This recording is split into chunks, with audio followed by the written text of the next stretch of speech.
Hey, what's up YouTube? It's Mark Timberlake and I am back with a brand new video. And today, guys, recently we talked about how high the ceiling was for Michigan football. If you guys haven't watched that video yet, go do it after this video. I'll put it in the end screen of this video. And so it'll be in the end screen so you can just click it and you can watch it. But now we're going to talk about how high the ceiling is for Ohio State football. So Ohio State's schedule, I don't have it memorized off the top of my head like I do Michigan's schedule. But there's a couple key games that I want to go over. So when you want to talk about how high the ceiling is, Ohio State lost a couple pieces offensively, but they still have Jeremiah Smith and they still have Julian Sayin. Ohio State's number one problem last season was their offensive line. That's what killed them in so many games, that they couldn't get their offensive line figured out and they couldn't move the ball as effectively as they wanted to. That's why they lost to Miami in the CFP. And why they lost to Indiana. Because Indiana would bring pressure. Julian Sayin would be pressured. Those deep routes they like to do with Marvin Harrison Jr., they didn't have time to develop. Michigan wasn't able to get pressure, so they had time to develop. But anyone who could generate pressure against Ohio State, those routes didn't have time to develop. But if you're going to run those routes, you need an offensive line to block for you to give them time to develop. So they need to straighten out their offensive line this year. Because it was not where it should have been. It was not where it needed to be last season. So when you look at the ceiling for Ohio State football, the main thing is, what does their offensive line look like? Because they got the pieces on the wide receiver game. They got the pieces in the backfield. What does their offensive line look like? So as far as the ceiling goes for Ohio State this year, could I see CFP? 100%. Could I see no CFP? Also 100%. I mean, they got to play Texas. That's no gimme. They got to play Michigan. That's never a gimme. And then they got a couple games sprinkled in, maybe one or two games more sprinkled in here and there where they could get upset or they could just lose. So,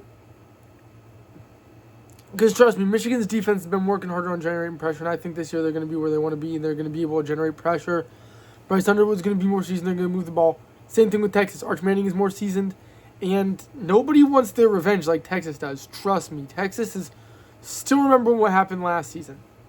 Because they don't lose that game, they're in the CFP. They don't lose that game, they make a case, and they probably get in the CFP. So Texas is upset about last season, about that loss. So, when I look at the ceiling for Ohio State football, I'd say the best possible record they could get, if their offensive line's fixed, I'd say potentially national champions. If their offensive line is, okay, actually I take that back. Because I still can see about a couple teams that are better than Ohio State.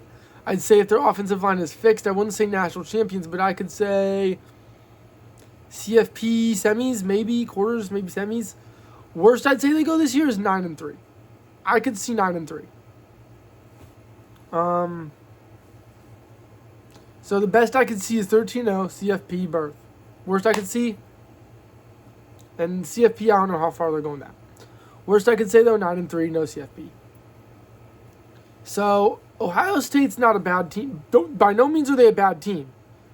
As much as I don't like them, and as much as I don't like their quarterback or their coach or anyone on the team, they got a good quarterback. Their coach is decent.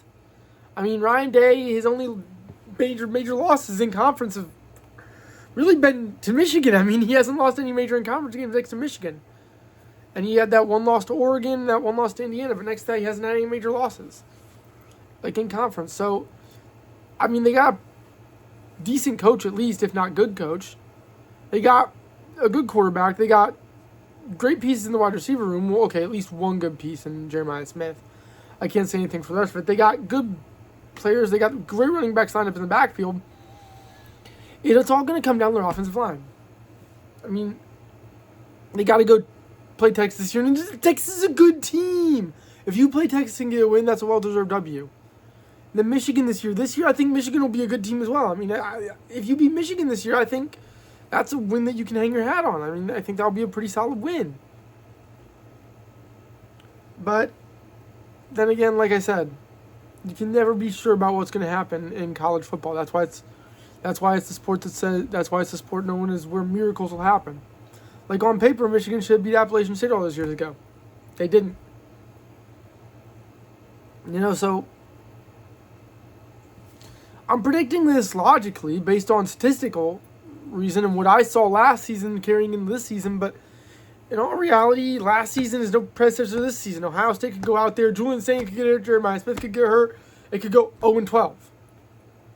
But not predicting injuries, seeing everything, I think a logical bet would say ceiling 13-0, college football playoff berth.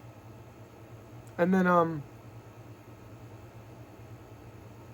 floor 9-3, no college football playoff. Just like I said for Michigan, ceiling 11-1, maybe 12-1. Floor maybe 9-3, 8-4, maybe. Point is, I think both Michigan and Ohio State are teams that we're going to want to look at this season. And I think Ohio State has the chance to be a really good team, but they got to get that offensive line fixed. Anyways, hope you guys enjoyed. Drop a like if you did. Subscribe if you haven't already. Click up top to subscribe. Click down below to watch where the ceiling is on Michigan football. Also, the video that I'll recommend for you. Till next time, you know what to do. Rock on.